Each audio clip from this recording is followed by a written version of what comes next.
In a quiet corner of a working-class neighborhood known as Pinecrest Lane, nestled just south of the city limits of Fallridge, my family finally moved into the house that had nearly drained every cent of our savings.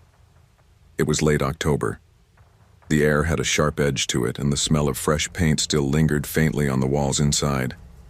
For almost 3 years, my parents had poured their weekends and evenings into renovating the place. It had been abandoned when we bought it.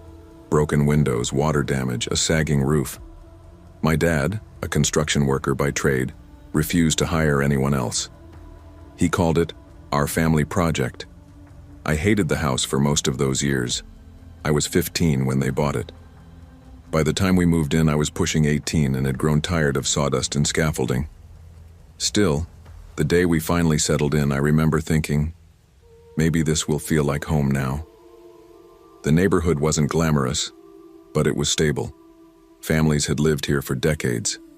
People waved from their driveways, and some even brought over homemade cookies on moving day. My younger sister, Lily, made a friend across the street within hours. It was a warm welcome, and for the first week, nothing felt wrong. Until one morning at exactly 5:03 a.m., I had woken up unusually early, the kind of wake-up where your body jolts like it's forgotten how to breathe. I didn't feel scared, just thirsty. I padded down the creaky hallway toward the kitchen. It was still dark outside. I didn't turn on any lights. We have this wide kitchen window that faces the street. It's the first thing you see when you walk in. As I filled my glass at the sink, I glanced out and paused. There was a man under the streetlight across the road. He wasn't walking a dog. He wasn't jogging. He was just pacing.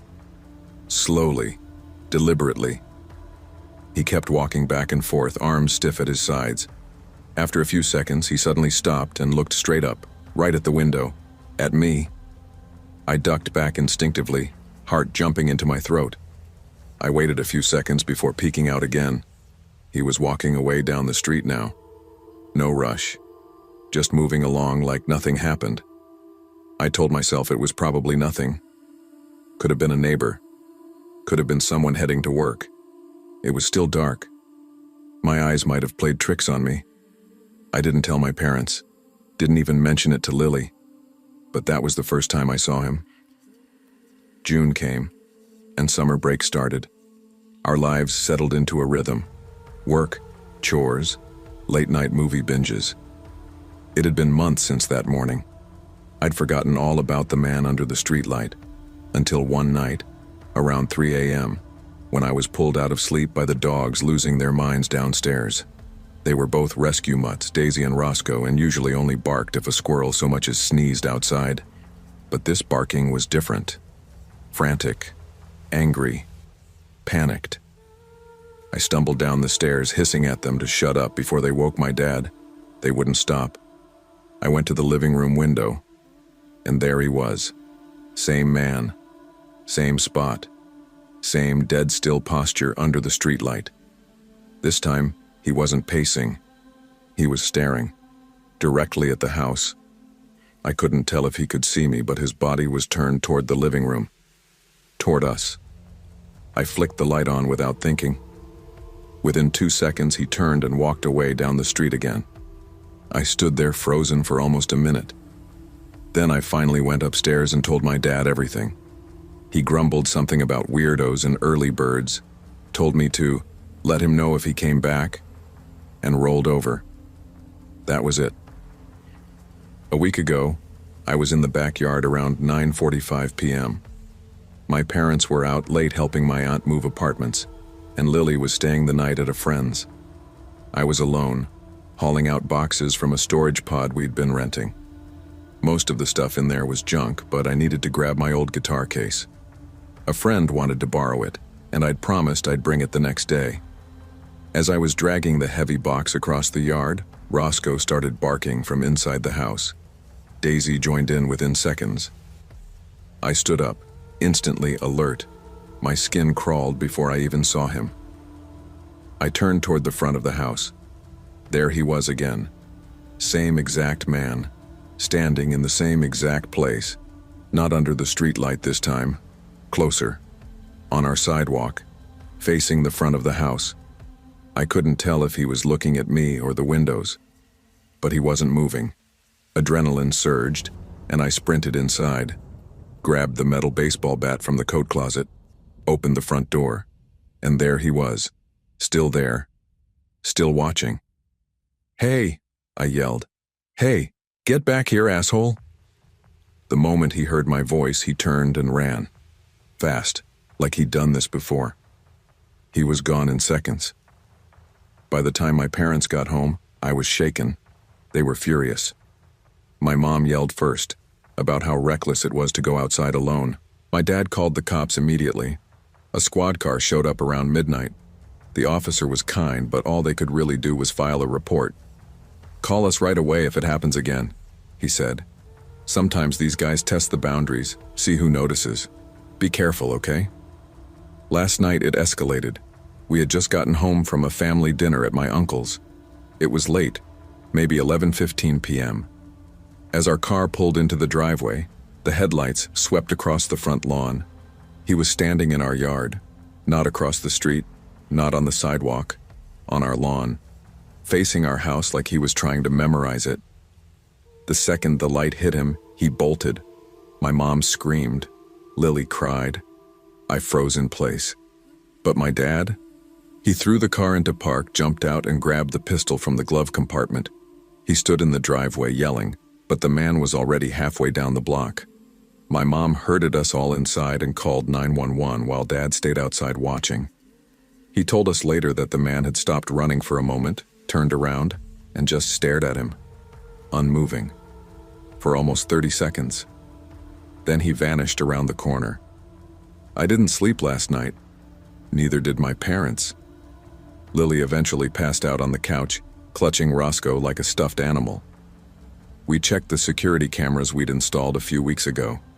The footage showed what we saw, him standing there then running. But nothing else. No car, no sound, just him. My dad stayed up until dawn, sitting in the dark with the pistol on the table. I've started wondering how long this has really been going on. Just because we've seen him a few times doesn't mean those were the only times he was there. How many nights did I sleep soundly while he stood just a few feet away? Watching? Who is he? What does he want? And why us? July 2nd. It happened again. Only this time I saw him from the upstairs hallway window. He wasn't outside. He was standing in our backyard. I didn't scream, didn't move. I just stared. He was closer than ever. Hands at his sides, breathing slow. No weapon I could see. But the look on his face, blank, not angry, not curious, just blank, sent chills through my entire body. He turned and walked away when I flicked the porch light on. My dad ran outside within seconds. Nothing. No sign of him. We filed another police report. That was 3 nights ago. We've since installed motion lights, more cameras, and Dad's taken a week off work. We've had neighbors over to talk. Most haven't seen anything, though one woman 4 doors down admitted she's noticed someone shady walking past a few times around midnight. I don't leave the house alone anymore, even in the daytime. I don't sleep much. Neither does my dad. We're thinking about moving again. I wish this was just a creepy story to tell friends. I wish it had some neat ending where we caught him or he disappeared forever. But the truth is, I don't know when or if he'll come back. And I don't know what will happen if he does, but I do know one thing. I never see him arrive. I only ever see him when he's already there.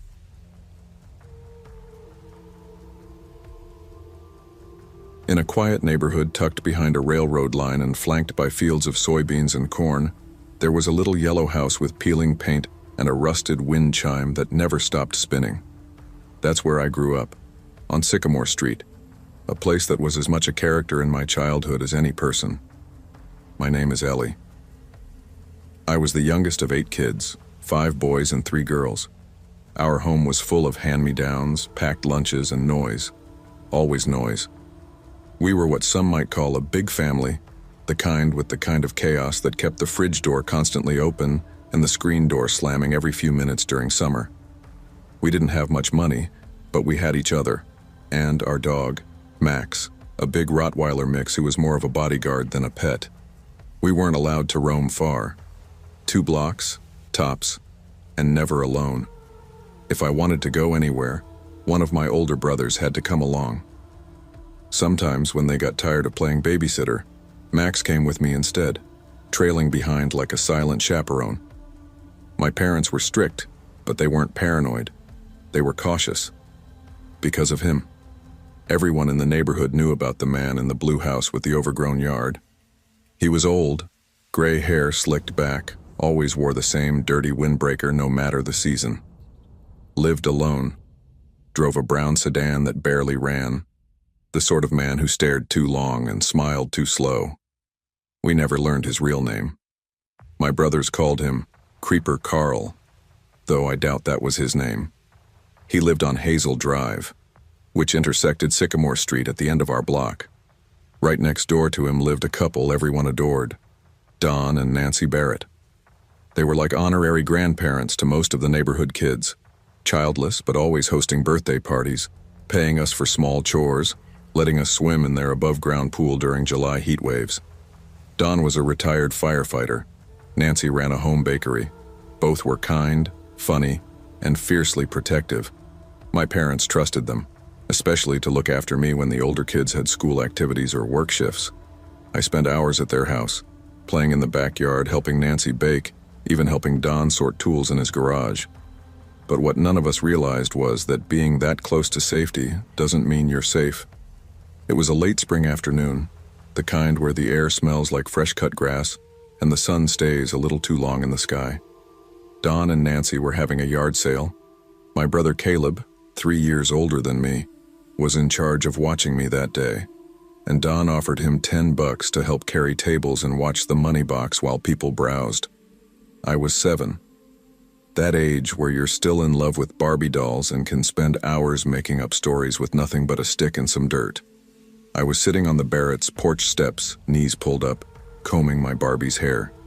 People came and went. Someone bought an old lamp. Another bought a toolbox. I wasn't really paying attention. Caleb was inside helping Don carry out an old coat rack. Nancy was with a woman haggling over a vintage toaster. That's when I saw him. The man from Hazel Drive.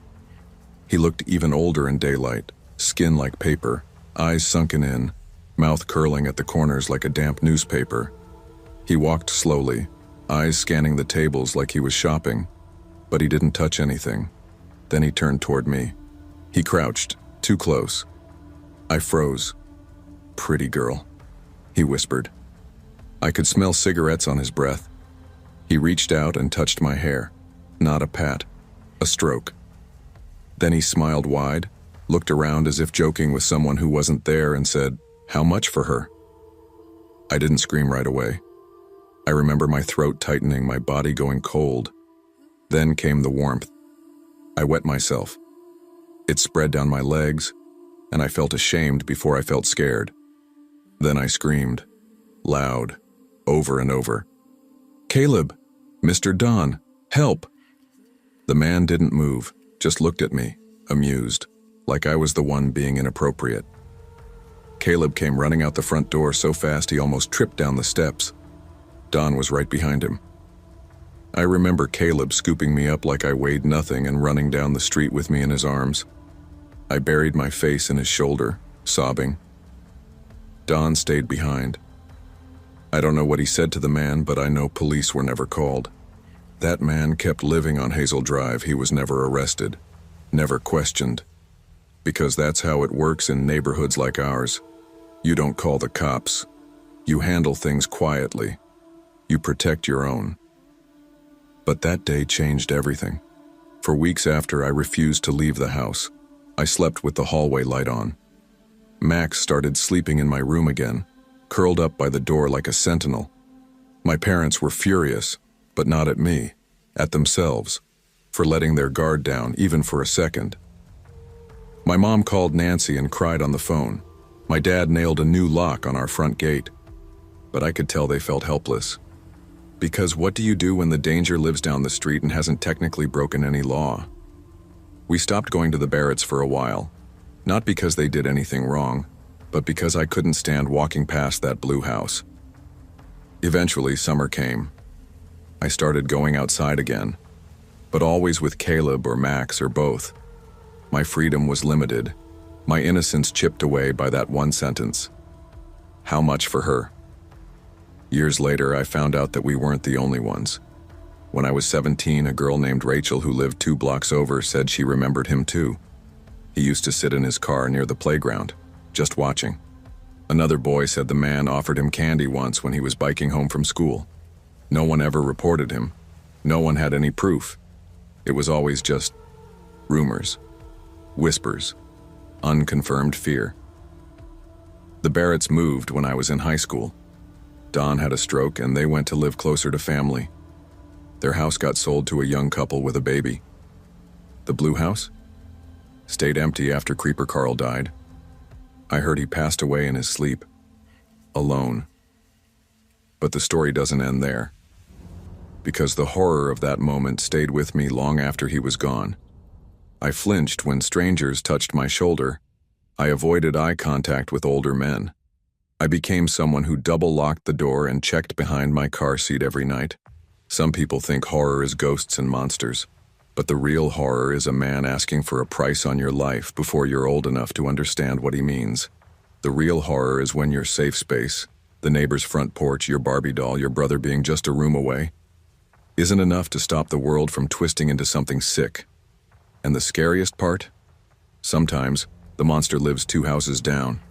Sometimes he dies quietly, in a bed no one checks for days. No dramatic ending, no justice, just silence, and an empty blue house. Epilogue. I live in the city now, apartment complex with security cameras and locked gates. I don't have children yet, but I already know the rules I'll set. No going out alone, no talking to strangers, even the nice ones, and never, ever walk near the blue house. Because even though it's not the same street, and that man is long gone, I know that somewhere, someone else is living on someone's Hazel Drive. And there's another little girl playing with her Barbie, unaware that she's about to hear something that will echo through the rest of her life. And that's what horror really is.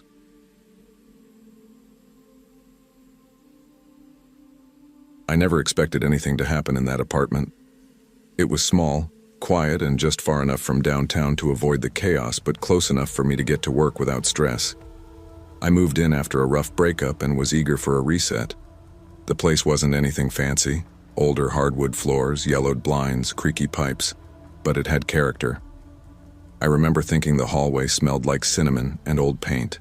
It felt lived in, not haunted. My name's Aaron.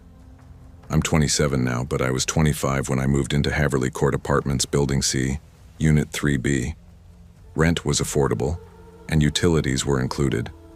The landlord, an older woman named Mrs. Kirkland, was blunt but friendly, the kind of woman who knew everyone's name and the last time they paid rent.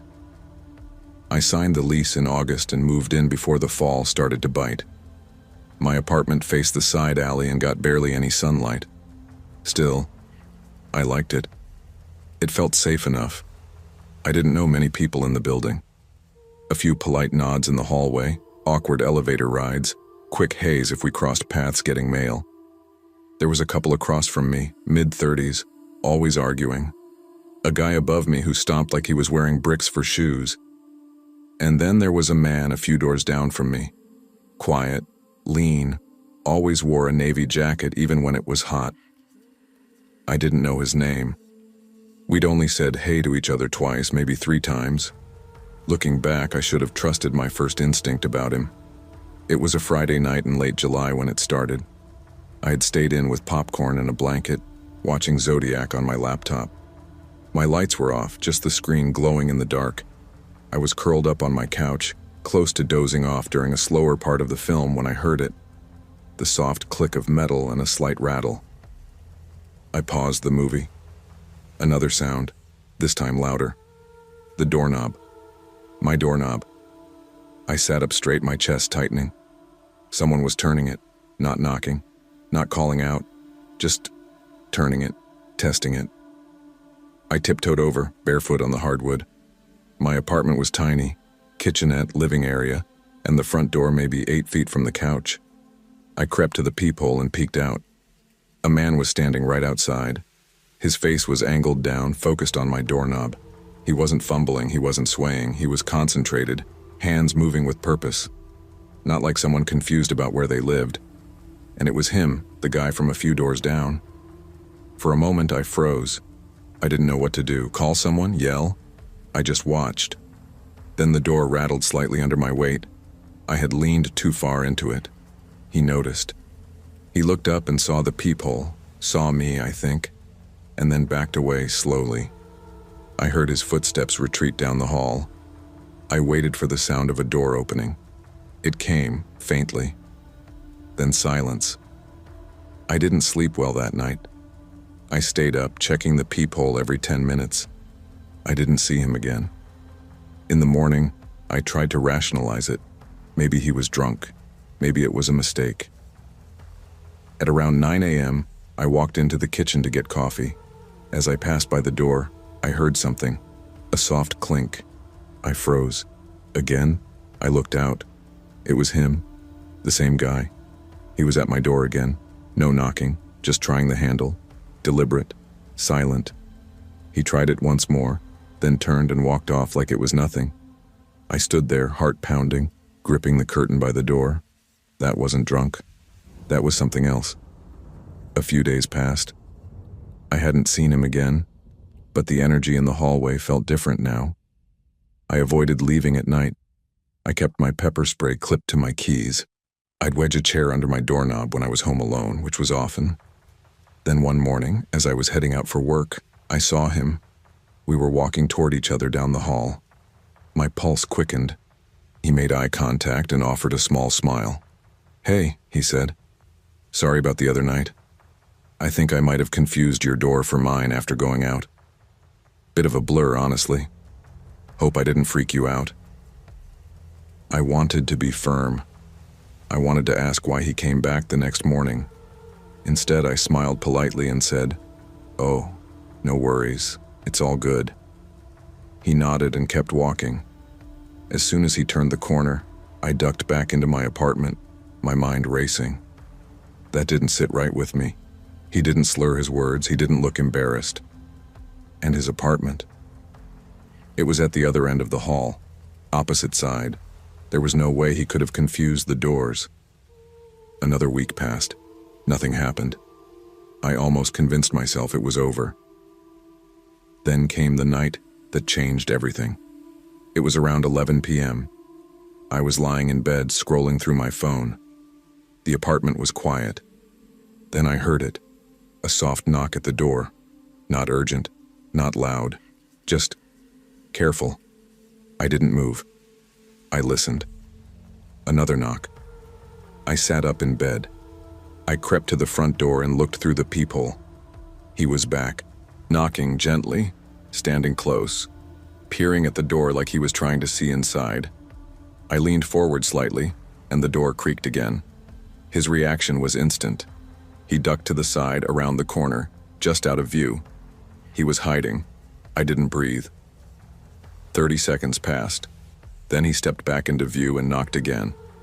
I didn't answer. I didn't move. He waited for another minute, then turned and walked off. I didn't sleep at all that night. I started looking for a new place the next morning. I didn't care if I had to break my lease. I didn't feel safe anymore, and I wasn't going to wait until something worse happened. A few days before I moved out, I saw him again in the hallway. He was standing by the mailboxes, pretending to check his. He looked up, smiled. "You moving?" I hesitated. "Yeah, just need a change." He nodded, still smiling. "Makes sense. Too many weirdos around here, right?" I forced a laugh and walked past him. My legs felt like rubber. I moved out at the end of the month. I didn't tell Mrs. Kirkland the whole story, just that I had a job offer in another part of the city. She didn't ask questions. My new place is farther from town, newer, quieter. I sleep with the door deadbolted, a metal bar wedged under the handle, and my phone on my nightstand. Sometimes, though, I still have dreams about my old hallway. about soft knocks at midnight, about a man in a navy jacket standing too close to my door, too quiet, too still. And in those dreams, I never see what happens next, because I never open the door.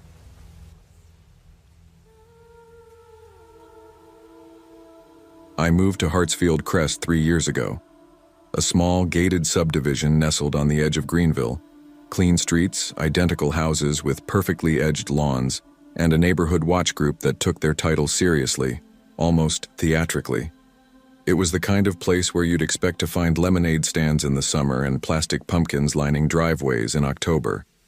But more importantly for me, it was quiet, unassuming. The kind of place where nobody asked too many questions as long as you kept your grass trimmed and your trash days consistent. I needed that. My name's Jack Holloway.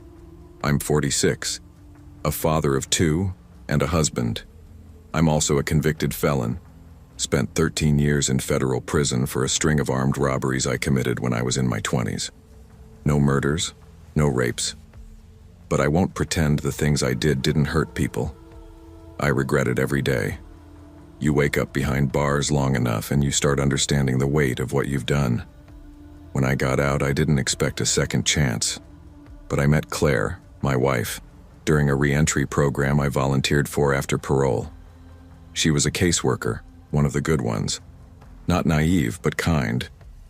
We got married 2 years after meeting. Our daughters, Ellie and Samantha, are 10 and 7. They know Dad used to be in prison. We've always been honest, but they don't know the details. They don't need to. Not yet. My job's with a private security firm. Ironically, we only hire former inmates. It's a way to give guys like me something productive to do, and honestly, we're good at it. Who better to protect a house than someone who used to know how to get into one? Life had been stable, safe, until 2 weeks ago. It started small, just a knock on the mailbox, a bent flag. I thought it was the wind or maybe a kid screwing around. Halloween had just ended and the neighborhood was still cluttered with foam gravestones and fake cobwebs. You let little things go. You assume the best. You always do. Then Claire found the note. It was wedged under her windshield wiper, folded twice. Thick paper. Ink that bled a little like it had been written in a rush. One word. Murderer. She handed it to me without saying anything, just watched my face as I read it.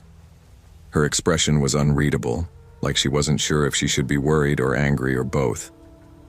"Jack," she said carefully, "is there something you haven't told me?"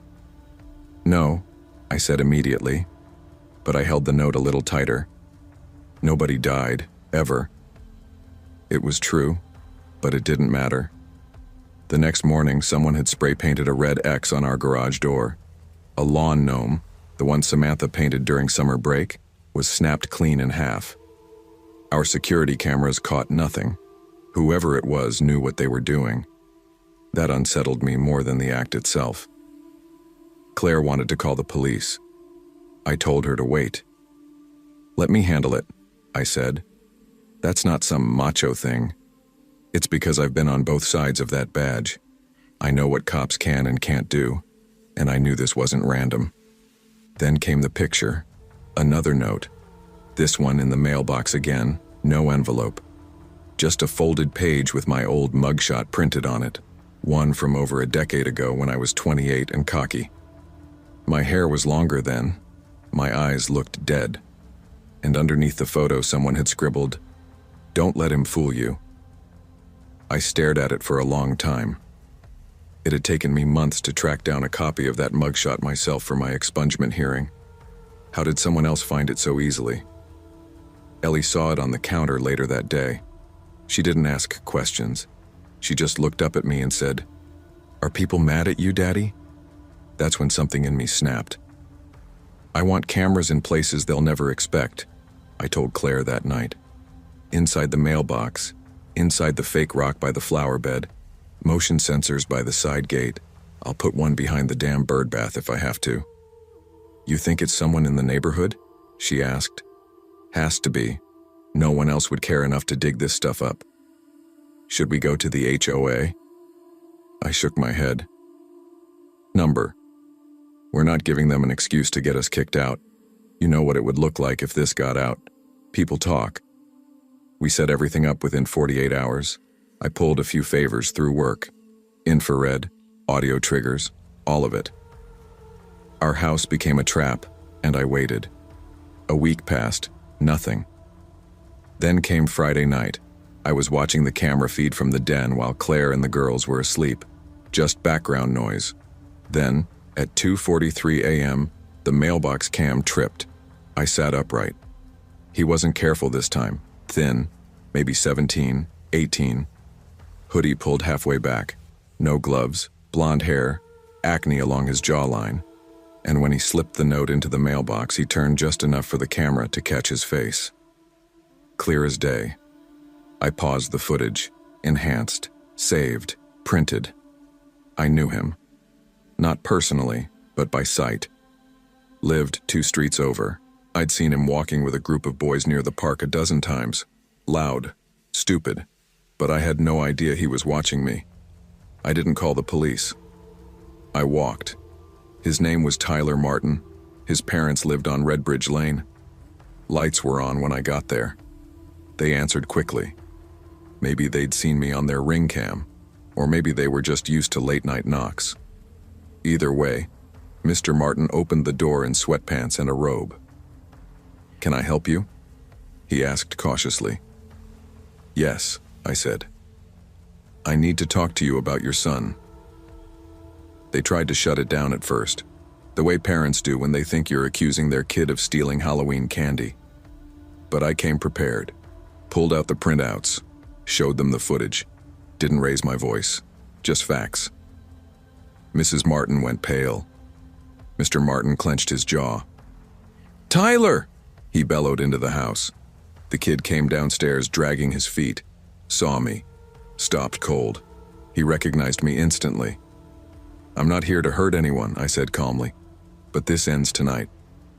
Tyler started shaking. Literally, he couldn't even look me in the eye. His parents demanded answers. He confessed, sort of. "It was just for a video," he mumbled. "Me and some friends are doing this thing, true crime. We thought it would be cool to find someone in the neighborhood who, had a record. You know, like real-life stories." "And spray painting my house was part of that?" I asked. That wasn't me. That was Jason. I just wrote the notes." Claire was right. It was a group. "What were you planning to do next?" I asked. He didn't answer. I gave him 2 options. Option 1, I turn over the footage, press charges for vandalism, harassment, mail tampering, trespassing, you name it. Option 2, he pays for the damages and stays away from my family. No second chances. His father asked if I'd delete the footage if he paid. I said no. I wanted something to keep in my pocket, just in case. Call it insurance. They agreed. The next day, Tyler came over with his parents, handed me a check, didn't say a word. Claire and I took the girls to the park while they repainted the garage and cleaned up the yard. I never saw him again, but I still keep that footage. Not for revenge, for protection, because I know people like Tyler. They don't care about second chances, they only care about stories, clout, making something go viral. They don't understand the damage they leave behind, not until they have daughters of their own. People always say, you can't outrun your past. I'm not trying to outrun it. I'm trying to build something in spite of it. And if someone tries to tear that down, well, they'd better be ready for the kind of man I used to be. Not because I want to go back, but because I remember exactly what that man is capable of. And now, I use him to protect the ones I love. Even in neighborhoods like this. Especially in neighborhoods like this.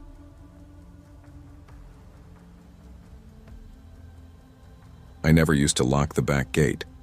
Ours was the kind of neighborhood where people left shoes on porches, where garden gnomes remained unbothered for years, and kids chalked up the sidewalks with hopscotch grids and messy stick figures. We moved to Fairview just over a year ago. not far from the city, but far enough that people still waved to each other at the mailbox. I'd chosen this place because I wanted my daughter Ellie to grow up somewhere calm, somewhere I wouldn't have to constantly look over my shoulder. And for a while it worked.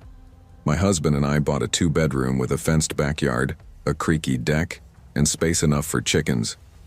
I got a coop second-hand off Marketplace and filled it with cluckers I named after famous authors: Bronte, Austen, Atwood.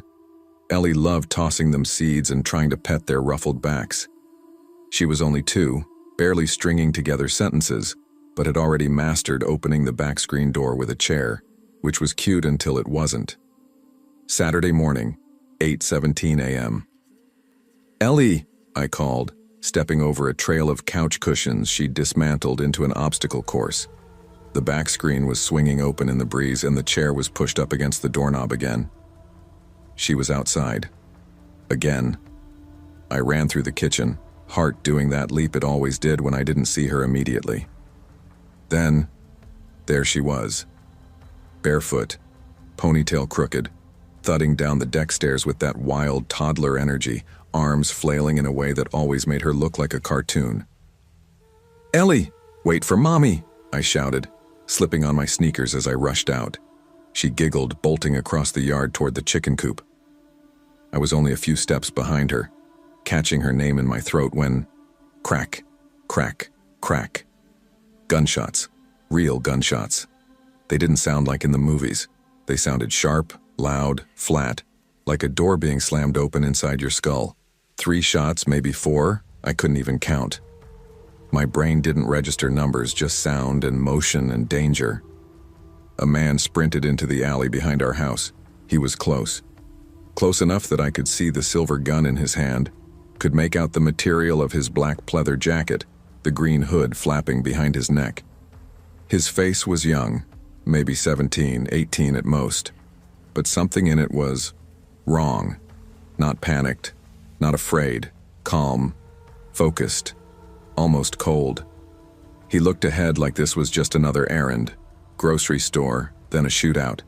Nothing out of the ordinary. I didn't think. I grabbed Ellie mid-step, hoisting her up as she let out a startled squeal and ducked behind the coop. The wood panel scratched my arms as I pressed her to my chest, holding her head tight against me. My breath was caught somewhere between my ribs and throat. Ellie started screaming, pure, panicked, toddler shrieking. I couldn't hush her fast enough. I thought he'd keep running. He didn't. He veered left, right toward us, jumped my neighbor's fence, the one that ran directly behind the chicken enclosure. He was walking, calm again. The gun was still in his hand, held low like he was debating whether to raise it. I didn't dare breathe. Ellie's shriek was the only sound on the street, and that's when he stopped.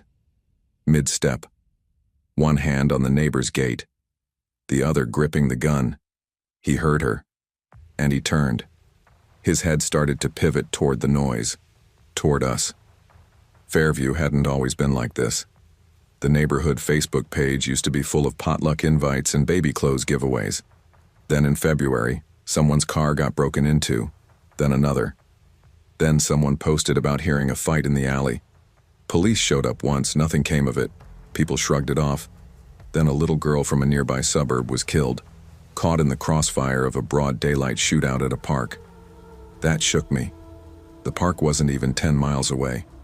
We'd been there the weekend before, Ellie toddling up the jungle gym steps, chattering to strangers. I started locking the front door more. I added a latch to the back fence, but I never thought we were in danger. Not real danger. Not danger that could reach through our fence and grab us by the throat. Back to Saturday, 8:19 a.m. He didn't see us. Not fully. I shifted behind the coop, barely breathing. Ellie sobbed against my shirt. Her voice was the only thing anchoring me to reality. I remember thinking, don't move, don't look up, don't let him see your face. Because if he did see my face, see my eyes, see the knowing, I was sure he'd shoot. Not because he wanted to, but because he'd feel he had to.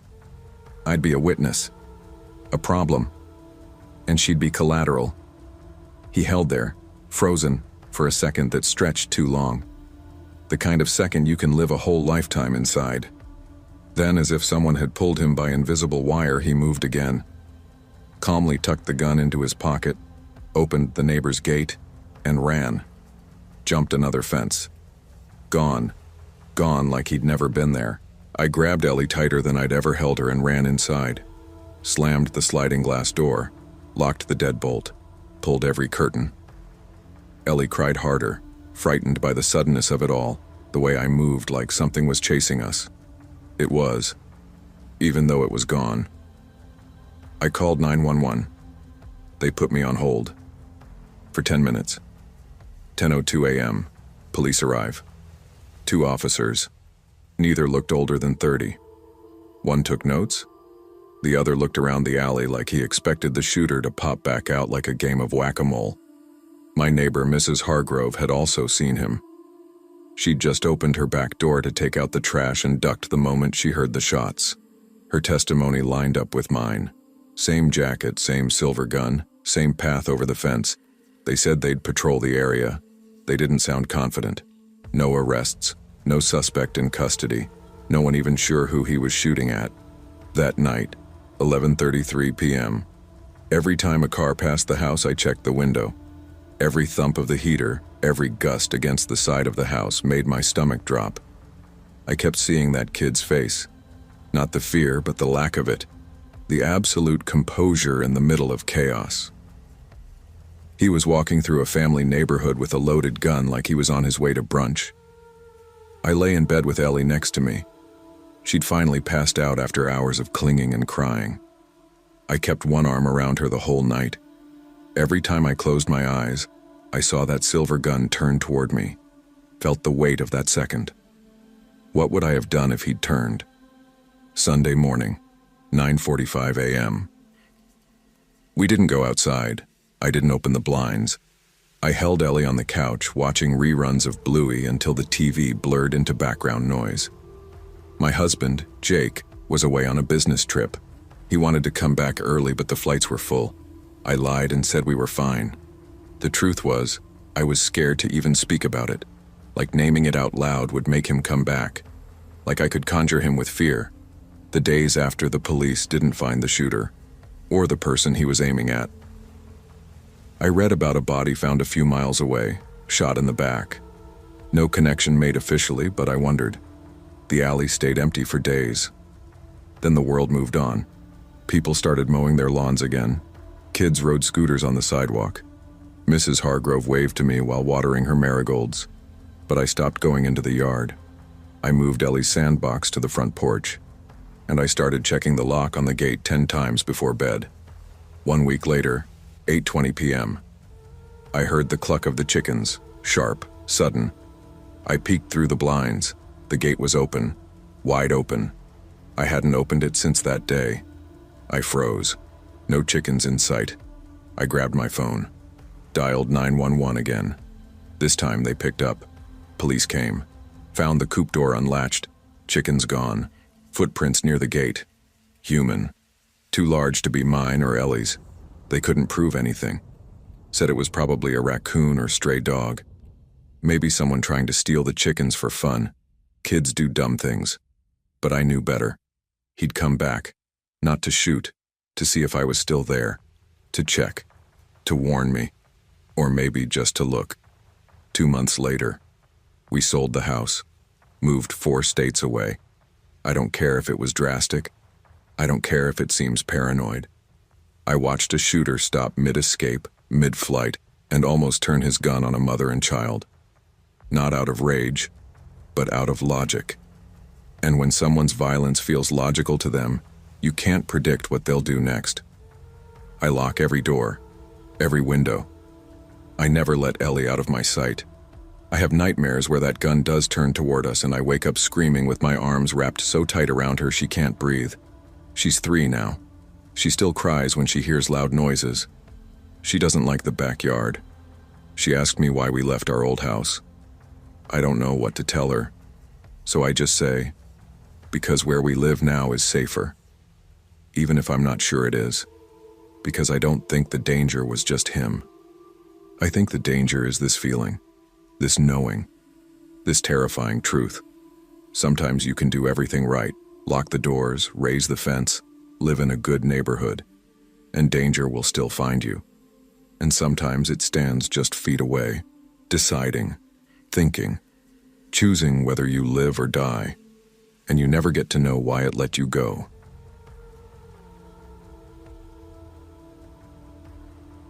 I used to think I had a pretty good sense of who my neighbors were. My husband, Aaron, and I had just moved into a 6-story walk-up in the Flatbridge neighborhood of Hartley, New Jersey. It wasn't far from the city, just enough outside the main drag to be affordable, but close enough that you could still hear the echo of the subway if you left your window open on a quiet night. It was one of those older brick buildings with rust-colored stair rails, cracked mailboxes, and a small vestibule with more cobwebs than lights. We were on the top floor, apartment 6B. We weren't new to city life. Before Hartley, we lived in a smaller studio over in East Vernon, where paper-thin walls let you hear every sneeze, argument, and breakup as if you were a guest in your neighbors' lives. Compared to that, this place felt peaceful. The building had a cast of regulars, Mrs. Lang from 2A who overfed the pigeons, that guy Greg who constantly smelled like garlic and played the harmonica in the laundry room, and a young woman with green headphones who was always jogging the stairs instead of taking the elevator. We didn't know anyone too well, but we nodded, said hey, held the door open. All the standard city etiquette. That is, until the night Aaron suggested we check the neighborhood registry. It was a random Tuesday. We were both half bored, half curious. I think we'd been watching some crime documentary, and out of sheer paranoia, Aaron said, "Want to see if there are any creeps living around here?" I laughed, pulled out my phone, and opened the registry site. There were 4 dots within a 5-block radius. One of them was pinned directly over our building. I clicked it. The profile showed a blurry mugshot. Wild hair, sunken eyes, expression just short of manic. The name said Raymond C. Heller, age 46. Convicted for sexual assault of a minor over a decade ago. Served time, registered, now legally residing on premises. Unit unknown. Damn, I muttered, tilting the phone to show Aaron. He lives here. Aaron squinted. That face is familiar. He was right.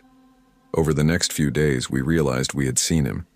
He mostly hung around the block, sometimes setting up a folding table out front with a few bruised apples and bananas, yelling at people to support small business or screaming conspiracy theories about pesticides.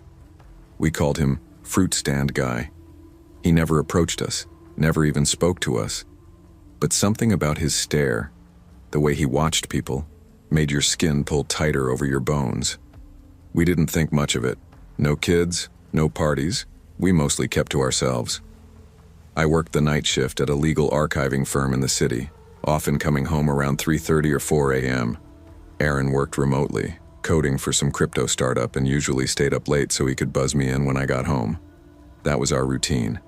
It worked. Until it didn't. The first incident was small. So small I almost didn't think it was anything. I'd just gotten home after a 19-hour shift. The kind of tired where you're not sure if you're still awake or just hallucinating your way through the day. I fumbled with my keys, dropped them, and was about to knock when the door buzzed. Aaron had already gotten up and opened the door from inside.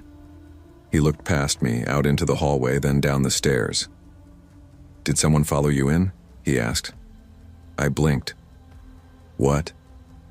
"I thought I heard someone behind you, but maybe I was just half asleep." We chalked it up to nerves. It was almost 4 in the morning. He went back to bed. I showered and collapsed on the couch. But things escalated quickly. 2 weeks later, same routine. I texted Aaron when I left the office. Me. Leaving now. 3:05 a.m. Aaron. "K, I'm up." I was halfway home when he called me. He never calls. His voice was low, urgent. "Don't come in the front door. Go around the back, I'll meet you." "What? Why?" "There's someone at our door right now." "I thought it was you, but I looked through the peephole. It's that fruit stand guy. He's naked." I didn't breathe for a few seconds. "What?" "He's trying the handle, just standing there, completely naked." When I looked out, he looked straight back, like he knew I was there. His eye was right up against the peephole. "You're joking," I whispered, already asking my driver to pull over. "I'm not. Don't come in the front." Then he hung up. The cab driver, a thick-necked man named Vince who often picked me up, must have seen the color drain from my face. "Everything okay?" I hesitated. "There's a naked man at my apartment door." Vince blinked. "You want me to walk you up?" I nodded. When we got there, the front of the building looked empty. Too quiet. The fruit stand was gone. Vince walked me up the stoop and waited until Aaron came outside to meet me. His face was pale. He was holding a crowbar from under the sink. "I tried to open the door when I thought it was you," Aaron explained. He pushed, tried to wedge his body in. I slammed it shut and locked it again. "You called the police?" "Yeah. They said they'd send someone." We stood there awkwardly for a few seconds, all three of us. Then came the sound. Footsteps. Running, pounding, echoing down the stairwell. "Let's go," Aaron said, pulling me toward the elevator. It was old and slow. We pressed the button at least 20 times before the doors opened. Inside, we held our breath. The elevator groaned as it rose. When we hit the 3rd floor, we heard it, the pounding again. This time not from stairs. Bang, bang, bang. He was slamming on the elevator doors. The floor read 3. Then we heard him turn, running up the stairs, fast. We held each other, pressed the close door button until it finally responded. When we reached our floor, we sprinted to 6B, slammed the door, locked it, then double-locked it. The police never came upstairs. When they did arrive, almost 2 hours later, they sat in their car and beeped their horn. Aaron went down to talk to them. They didn't get out. When he came back up, he was shaking. "They said it's not illegal to be naked in your own building," he said, and that unless he actually got into our apartment, they couldn't do anything. "They just don't care?" I asked. "They said," his voice broke, "you live in Hartley. Get used to it." We didn't sleep that night.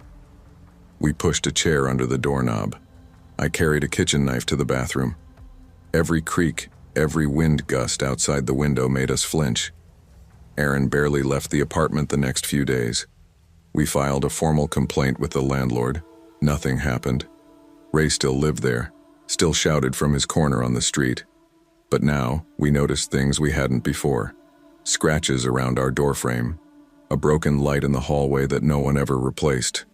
An old fruit peeler dropped just outside our apartment door. The final straw came the next week. We were lying in bed around midnight. We'd been trying to go to bed early to feel normal again. A sound broke the quiet. Click. We both sat up. It was the hallway light, the one just outside our door. It flickered, then turned off. Then came the jingling, that unmistakable sound of someone trying to work a lock from the outside. Aaron grabbed the crowbar again. I grabbed my phone. I turned on the camera and slowly stepped toward the peephole. But there was no eye this time. There was a cell phone, taped to the peephole. Camera lens facing us, recording. We moved out within 2 weeks, found a place across town, paid more than we could afford just to not live there anymore.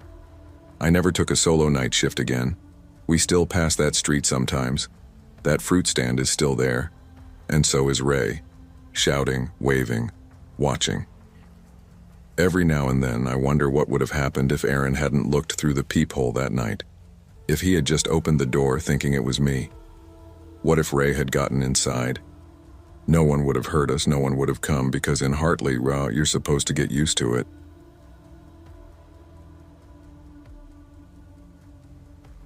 I always thought we lived in a quiet neighborhood. Not the kind of suburbia perfect you see on Netflix shows, but the kind where you wave at your neighbor while taking out the trash, borrow a cup of sugar without hesitation, and trust that your front door only needs to be locked out of habit, not necessity. Our house sits at the end of a cul-de-sac in a medium-sized town just east of Phoenix, Arizona. It's dry, hot, and as my fiancé jokingly puts it, basically the sun's armpit. We moved here 3 years ago when housing was still affordable, thinking we'd landed in some safe pocket of calm away from city crime. And for the most part, it was, until last summer.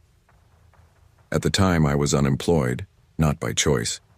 My contract with the small marketing agency I worked for had ended abruptly, and with the industry tightening up, job leads were slim. My fiancé, Marcus, is a teacher at the local middle school and worked summer school shifts, so he'd be gone until late afternoons. My youngest brother, Tyler, who works nights for the county sheriff's department, was crashing with us for a few months while waiting on his new place to be move-in ready. Most days, I split my time between scrolling job boards at the public library and helping my dad with inventory at his auto parts business. That day, Thursday I remember, it was especially miserable out. I'd spent 3 hours on Indeed and LinkedIn, sweating through my shirt on the public library's sticky plastic chairs before giving up and heading home. It was just after 4 p.m. when I pulled into our driveway. The heat was clinging to everything like a wet blanket, and the neighborhood shimmered under the sun's glare. Our dog, Bailey, a blue heeler pit mix with more energy than common sense, greeted me at the door like I'd been gone a decade. She's a sweetheart to us, but with strangers? Total demon. Growls first, asks questions never. Marcus wouldn't be home for another hour. Tyler had left a note saying he was working overtime and might crash at the department nap room. So it was just me and Bailey. I let her out back to run and started filling the tub upstairs. Showers didn't cut it in weather like this. I needed a soak. I grabbed my Bluetooth speaker, queued up some classic rock, and threw a magazine on the sink. Just as I sank into the water, the house finally felt quiet. And that's when everything changed. About 15 minutes in, just as Ramble On was hitting its peak, Bailey started growling. Not her, someone's walking by growl. This was lower, guttural.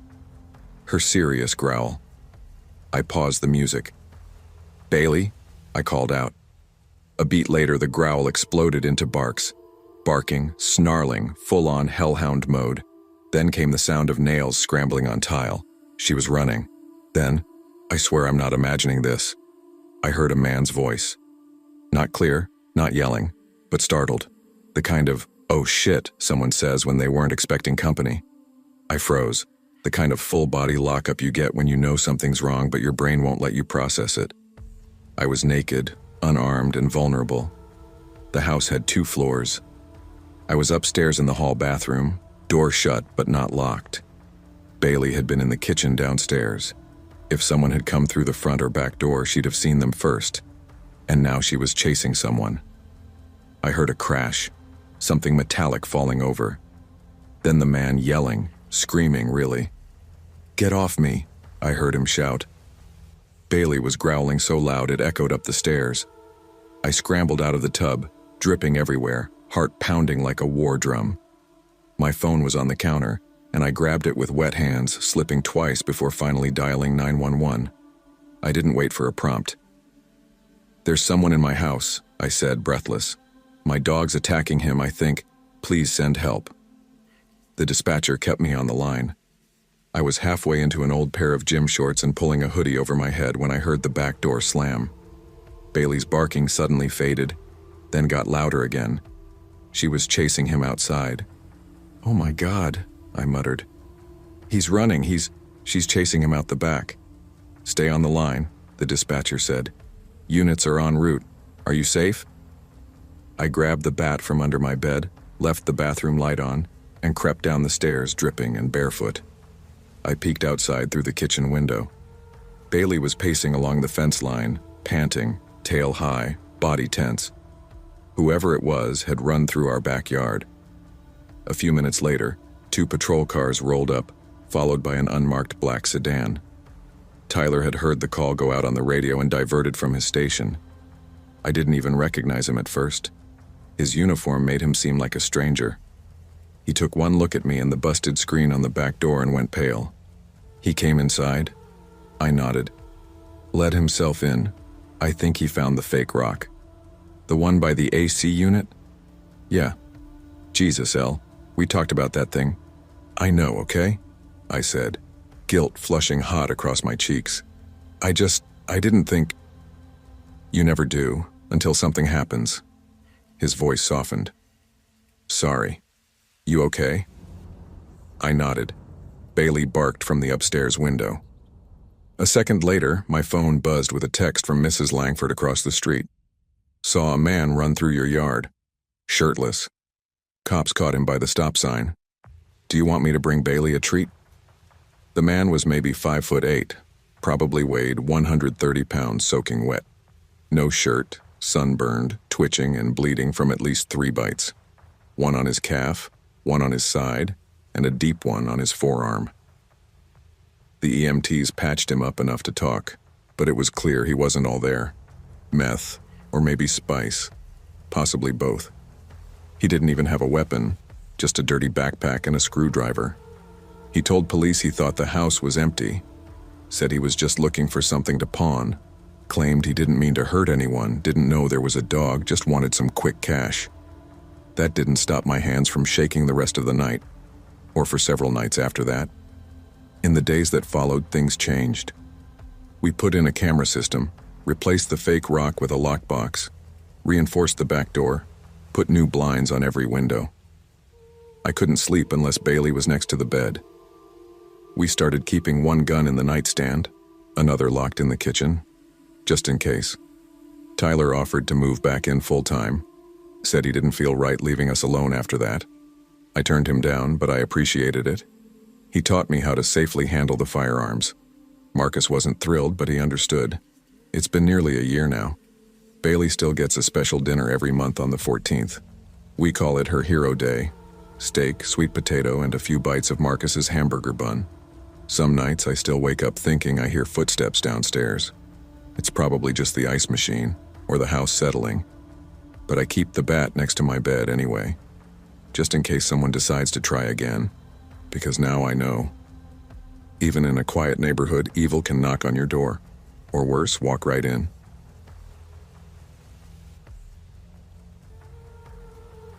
I grew up on a sleepy little street called Birchwood Lane in the town of Marlowe's Bluff, nestled somewhere on the eastern edge of the Caribbean.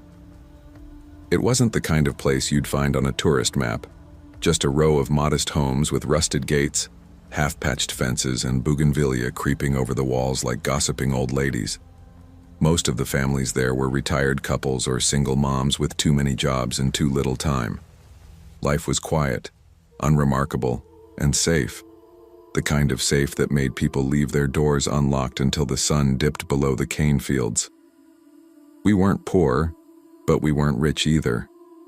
I was 11 at the time, lanky and forever barefoot, with dirt under my nails from digging holes in the yard pretending to find pirate treasure. My mom was a nurse who worked the late shift, and my dad had moved to Trinidad when I was 6. I spent most afternoons outside, riding a rusted bike with a flat back tire or playing soccer with the neighborhood kids. Back then there was one house on Birchwood Lane that stood out, not because it was ugly, but because it was too beautiful. It was a pale yellow 2-story, with arched windows, a red-tiled roof, and a tall iron gate that always seemed to be open but guarded. It looked like a mansion compared to the rest of our block. Marble statues lined the walkway, and the hedges were so perfectly trimmed it felt like they were sculpted with nail clippers. The family who lived there, the Moreaus, were unlike the rest of us. The dad, Mr. Louis Moreau, was rarely seen. If you caught a glimpse, it was of his back getting into a tinted black SUV, always wearing a linen shirt and gold-rimmed glasses. The mom, Maria, was younger, soft-spoken, with eyes that darted around like she was always expecting bad news. They had 4 kids, all homeschooled, and the youngest, Isabel, we all called Izzy. Izzy was 5 when I first met her. She was small for her age, with wide brown eyes, curly hair tied into 2 puffs, and a voice that was always asking questions. Somehow she'd become part of our group. She never wore shoes, and she had this habit of wandering into our house without knocking, sitting at the kitchen table with my mom like she lived there. It didn't take long for the neighborhood to start whispering.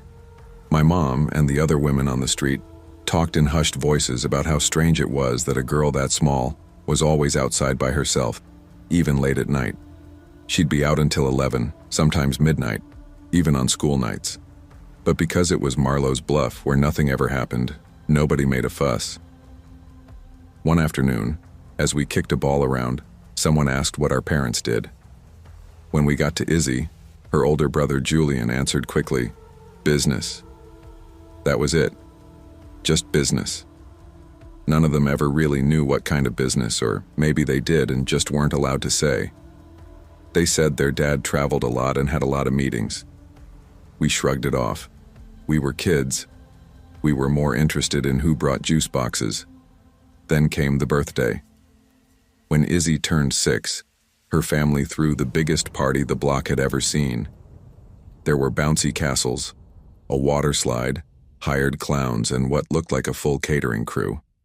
Music blared through the neighborhood, and kids from all over town poured in. But my mom wouldn't let me go. She didn't know the parents, she said. I'd never seen her so stern. I remember standing by the gate watching the other kids run through clouds of colored smoke and water sprays while I kicked rocks in the dirt, feeling forgotten. The next day it was like nothing had happened. Izzy was back at my house with sticky candy fingers and glitter still stuck in her hair. Life rolled on. Until the night of the gunshots. It was late, around 10:45. We were all outside playing a game with flashlights, turning off the porch lights and hiding in shadows. That's when we heard them. Pop, pop, pop, pop. 4 in quick succession, loud enough to shake the windows. Then silence. I'll never forget the way the neighborhood changed in a heartbeat. Doors slammed open, porch lights flickered on, and our parents screamed for us to get inside. My mom pulled me in so fast I dropped my flashlight on the lawn. People were yelling. I saw Mr. Castillo, our neighbor who used to be a cop, grab a baseball bat and sprint toward the Moreau's house. A black van tore down the road, its headlights off, nearly hitting a stray dog as it sped away. From our window, I saw 3 men in all black go into the house. One had something slung over his back. A gun, I think. The front door was left wide open. Someone screamed. My mom wouldn't let me leave the house for 2 days. All I remember is the police cars arriving in waves, then the ambulance. One of the officers questioned me the next morning, asked if Izzy ever said anything strange about her parents, or if I'd ever seen anything unusual at their place. But I was a kid. What could I say? All I cared about was whether my Wii controller still worked. The Moreaus vanished after that. The house sat empty for months. No for sale sign, no cleaning crew. But every now and then, we'd see the same black van again. Different license plate, same van. The men would knock on doors asking questions, flashing badges that didn't quite look real. They wanted to know where the kids were. One even asked my mom if she'd seen a little girl with curly hair and glittery shoes. No one talked. Not to them, not to each other. Birchwood Lane had turned from quiet to silent. The kids didn't play outside anymore. Some families even moved away. Years passed. The house slowly began to decay. Grass grew wild, vines crept over the gate, and the windows collected layers of salt and dust. The statues out front cracked and crumbled like they couldn't bear the weight of the memories they'd witnessed. I didn't think about Izzy for a long time, until recently. I'm 28 now. I still live in Marlowe's Bluff, though not on Birchwood Lane.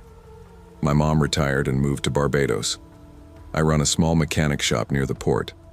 Last month I ran into Mr. Castillo, the ex-cop, at a roadside bar. After a few drinks I finally asked him, what really happened that night? He stared at his drink for a long time before answering. Louis Moreau wasn't a businessman, he said quietly. He was a trafficker, high level. Drugs, people, both. He was about to flip, give up names. The DEA had him on a leash, ready to pull in his whole network. That night, that was them cutting the leash. The men in the van had put 3 bullets in Louis's head while he was eating dinner. His wife, Maria, had been shot too, but she survived. Barely. She's still in protective custody somewhere in the States. The oldest son, Julian, tried to run. They found his body in a burned car 2 towns over. The other kids, Mr. Castillo said, his voice getting lower, were relocated under witness protection, scattered across countries, Different names, new lives. I asked about Izzy. He didn't know for sure, but he said the last rumor he heard was that she ended up in Canada, living with a foster family under a different name. I just hope she remembers who she really is, he said, and that she stays safe. That night I went home and dug out the old photo album I kept from my childhood. In it, between grainy pictures of birthday cakes and school plays, was a photo of Izzy, barefoot, grinning, her arm around my shoulders. We were standing by my front gate, and in the background you could see the yellow mansion peeking out behind the hedge. She looked so small. I sat there staring at that photo for a long time, wondering if she remembered Birchwood Lane, if she remembered me, if she still wore glitter in her hair. I heard that the Moreau house is set to be demolished soon. A new resort wants to buy up the land. Part of me wants to go back, sneak in one last time before it's gone. Maybe stand in the same spot where we used to play. Maybe say goodbye. But another part of me thinks some places are better left alone. Some memories are safer in silence. And so the yellow house sits there still, crumbling, forgotten. But if you walk down Birchwood Lane late enough in the right kind of moonlight, you might still hear the soft echo of a little girl's laugh and wonder whatever happened to the barefoot child who used to call herself Izzy.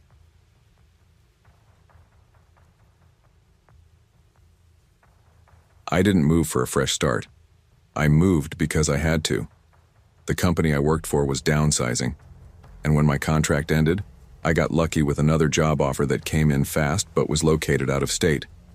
So in early fall of last year, I packed up my small apartment in Nevada and relocated to a house about 20 minutes outside of a city called Brookhaven in Washington. Not the real name, of course, but close enough. The kind of town where you get 4 full seasons, and people wave at you even if they've never met you. It felt like something out of a small-town magazine, peaceful, a little quiet, but safe.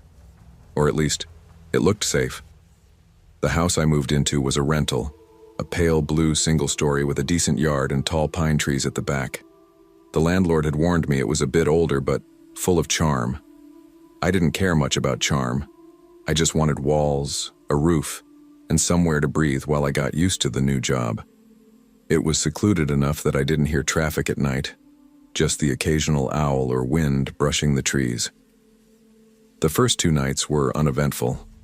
I spent them unpacking, organizing, making grocery runs, and figuring out how to get to work without relying on GPS. On the 3rd night, I decided to put together the TV stand for my bedroom. My plan was to finally relax, binge something mindless, and ignore the cardboard boxes still stacked in the hallway. I remember the noise started faint, a scuffing sound, something shifting. I paused and listened, assuming it was just the old house settling. Then I heard it again, sharper this time, like something scraped against the floorboards, from the wrong end of the house. I put down the screwdriver and stood completely still. The sound came again, closer to the dining room this time. It wasn't wind or a tree branch. It was inside. Footsteps, then a creak, unmistakably the back door opening. I froze in the hallway, maybe 5 steps from the dining room. My heart pounded in my ears. For a second, I couldn't breathe. Then I heard retreating steps. Fast. The back door creaked again. Open. Close. I didn't chase after whoever it was. I couldn't. I was too stunned. But I did something. I ran to the side window that faced the backyard and looked out just in time to see a man walking away, not running, but with urgency. His back was to me. Average height, broad shoulders, dark brown, slightly messy hair. The kind of face that would get lost in a crowd, but I caught enough to remember it. He didn't turn back once. I locked the back door.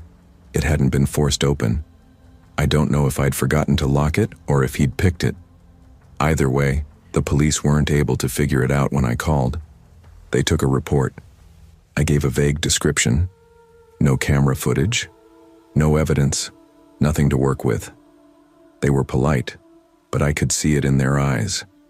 They didn't expect to find him, Not unless he did something worse next time. I didn't sleep that night. I stayed in the living room with a bat and the porch light on until sunrise. 2 days later, I was outside raking up pine needles by the curb. It was just past noon and the street was mostly empty. A few cars passed, a dog barked somewhere, and I was starting to feel like maybe it was all a one-time thing.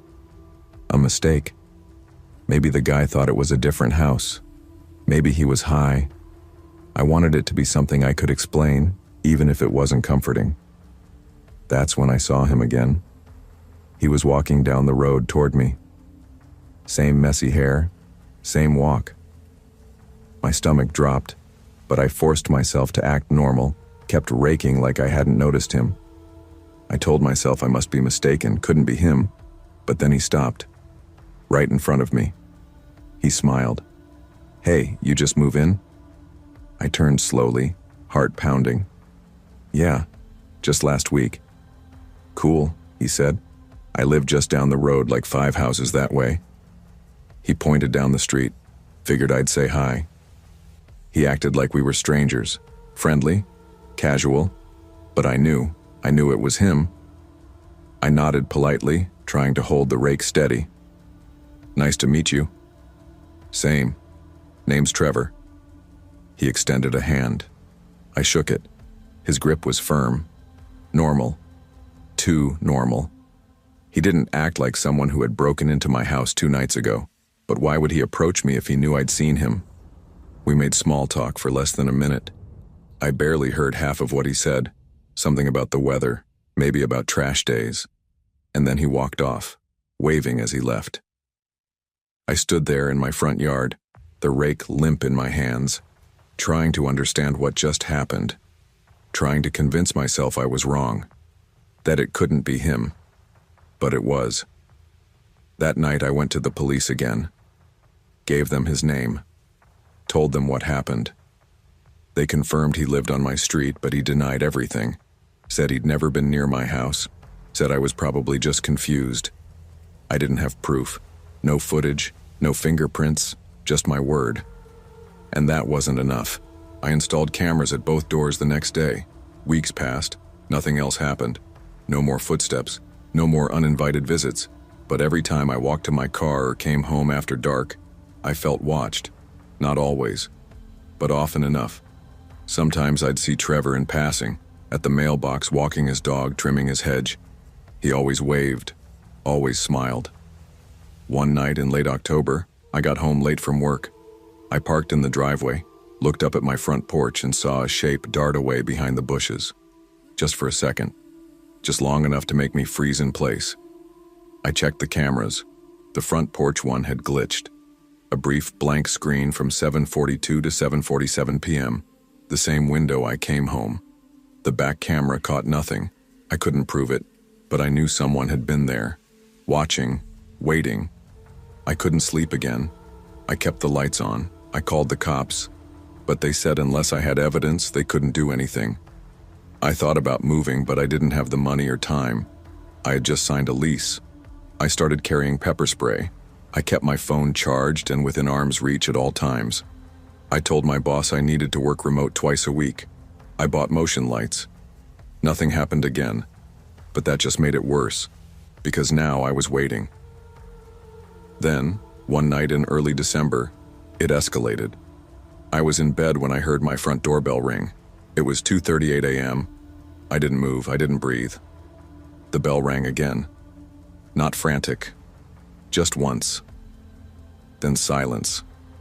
I grabbed my phone and opened the camera feed. The porch light was on, the camera was working, and there he was. Trevor. Just standing there, staring at the door, not moving, not ringing the bell again, just watching. He stood there for almost 3 minutes, then walked away.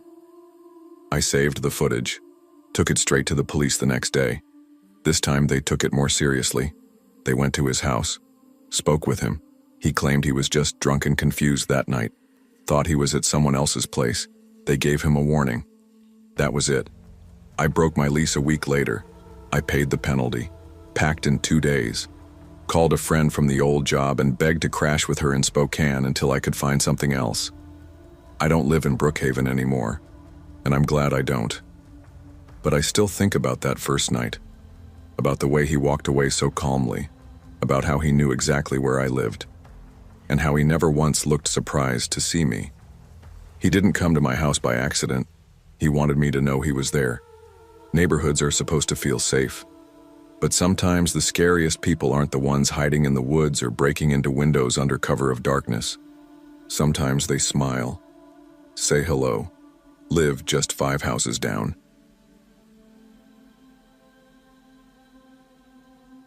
It started with a move, like so many stories do.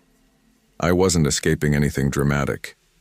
No bitter breakup, no job loss, no dark past. I just wanted something quieter than city life, something that felt stable, predictable. A small 2-bedroom home with a porch and decent yard in a suburb called Maplewood Ridge seemed perfect. It was tucked about 20 minutes outside Denver, just far enough to breathe and close enough to feel like I hadn't entirely disappeared from the world. I moved in mid-September. The leaves were just beginning to rust and neighbors were already setting out pumpkins. It felt warm in that Hallmark movie kind of way. I waved to joggers, exchanged small talk with dog walkers, and got a pie from the woman across the street. Mrs. Langston, retired nurse, local gossip. It all seemed right. But the house to my left, number 219, was different. It looked cared for. The lawn was neat, the hedges trimmed. But I never saw anyone outside. No decorations, no deliveries, no one opening blinds in the morning or taking trash bins to the curb. Still, someone lived there. A silver sedan was always in the driveway. Sometimes it moved, sometimes it didn't. I figured, hey, not everyone's social. Maybe they worked nights, maybe they were old, or sick, or private. I had enough to worry about inside my own walls, unpacking, work emails, setting up Wi-Fi. It wasn't until week 3 that I saw him. I had just gotten back from picking up a new shower curtain from Target. It was late afternoon. Sun low enough to tint the sky orange, air still warm. I got out of my car, turned toward my house, and froze. He was standing at his window, the neighbor, just inside the sheer white curtains of 219, unmoving, staring straight at me. He wasn't old, mid to late 40s maybe. Sharp features, clean shaven, eyes dark enough to look hollow from across the yard. He didn't flinch when I caught him, didn't wave, didn't look away, just stared like he was trying to memorize me. I offered a stiff, polite wave. Nothing. After a second, I turned and walked to my door, heart ticking slightly faster than normal, but I talked myself down. People are weird. Maybe he had poor eyesight. Maybe he was zoned out. Maybe I was reading into it. That night, I told my friend Kendra about it over video chat. He was just standing there, doing nothing. I nodded. Just watching, dead serious. No smile, not even blinking, I swear. Creepy, she said, leaning closer to her screen. People like that always make me think unsolved Netflix documentary. I laughed, but it stuck in my head. A week passed. I didn't see him again. Then, one night, it was around 10:30 p.m. I got home after a late shift. I parked, locked up, and slung my work bag over my shoulder. As I walked up to my porch, something made me glance left. There he was. Same window, same stair, now lit faintly by the glow of a nearby streetlight. He looked somehow sharper, more defined in the dark, like he belonged in it. This time I didn't wave. I just went inside quickly and locked the door. I tried to be logical. He hadn't done anything. Maybe it was just coincidence. Maybe the way his house was laid out made it look like he was staring when he wasn't. I thought that until the night at 3:57 a.m. I woke up with my throat dry, skin clammy from a nightmare I couldn't remember. I needed water. My reusable bottle was empty, so I crept barefoot to the kitchen. Lights off, phone flashlight guiding the way. I passed the front window and instinctively peeked out. He was in my front yard, standing between the sidewalk and my porch in the shadows, facing the window, staring. Again, no movement, no gesture, just watching. And this time, there was no glass between us, just 10 feet of open space. I ducked, heart pounding. I crept to the side window. He was gone. I didn't sleep after that. The next morning, I called Kendra. "You need to go over there," she said. "Ask him what the hell he was doing." Should I call the police? Technically, he didn't do anything illegal, but yeah, if he shows up again, absolutely. I hesitated. I'll try talking to him first. That afternoon, I walked over. The sedan was in the driveway, porch empty, curtains closed. I hesitated before knocking. It took almost a full minute, but the door opened. Same man, same hollow eyes. He was taller up close than I expected.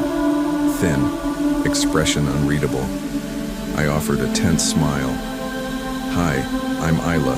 I live next door. I saw you outside my house last night. Just wanted to ask if everything was okay." His voice was cold, low. "I wasn't at your house. I'm pretty sure it was you. You're wrong." His tone changed, tight with anger now. "Don't knock on my door again." He slammed it. I stood there a moment, stunned, then walked back, heart pounding. I felt unsafe, but also unsure of what to do. I didn't see him for a while. A few weeks passed in silence. Leaves fell. Halloween came and went. Then one night I heard a tap on my bedroom window. I lived alone. It was 2:11 a.m. I froze in bed, covers up to my chest, listening. Another tap. Slow. Deliberate. I got up, heart in my ears, tiptoed to the window, pulled the curtain just enough to peek. Nothing. But the sound had been real. I knew it. The next day, I installed cameras. One above the front door, one facing the driveway, one aimed square at the side yard near the bedroom window. Kendra helped me.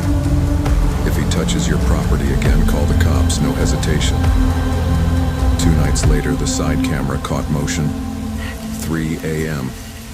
A tall figure crept between our houses, slowly, deliberately. He didn't approach the window this time. He just stopped halfway down the path, stood still, and stared at my side wall. He stayed there for 6 minutes, then backed away, never turning his back. I called the police. Officer Travis Baird came out, took a report, watched the footage, wrote everything down. "I can't prove intent," he said carefully, "but I can go talk to him, let him know he's being watched." He did. Martin Bellamy, that was his name, denied everything. Said I was paranoid, that he worked nights and slept during the day. Officer Baird told me to keep the cameras up and call again if things escalated. For a month, nothing happened. Then one night I found a Polaroid photo slipped under my front door. It was a picture of me, taken through my bedroom window. I hadn't seen him. I hadn't heard anything. And yet, there it was. Me, sitting cross-legged on my bed, reading.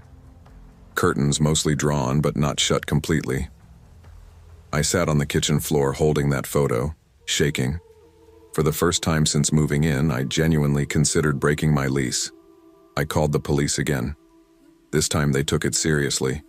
They checked with the landlord, who revealed that Martin had a history of disturbances at a previous rental, but nothing on record that would have flagged him. Still, there wasn't enough to arrest him. Then, he vanished. The sedan was gone. The house empty, no goodbye, no moving truck. One day, I saw Mrs. Langston and asked if she'd heard anything. "Left in the middle of the night," she said, watering her plants. U-Haul pulled up around 1 a.m. Was gone by morning. Quiet man, always gave me the creeps. That was the last anyone saw of him. That was 3 years ago. I still live here. Still check the cameras every morning. Sometimes I wonder, why me? Did I remind him of someone? Was I just unlucky? And sometimes late at night I get the sense that someone is watching again. A flicker in the corner of my eye. A shadow that doesn't match the tree line. But when I check the cameras, there's nothing. Just silence, just stillness, just the memory of a man who watched and waited, and might still be watching. Somewhere.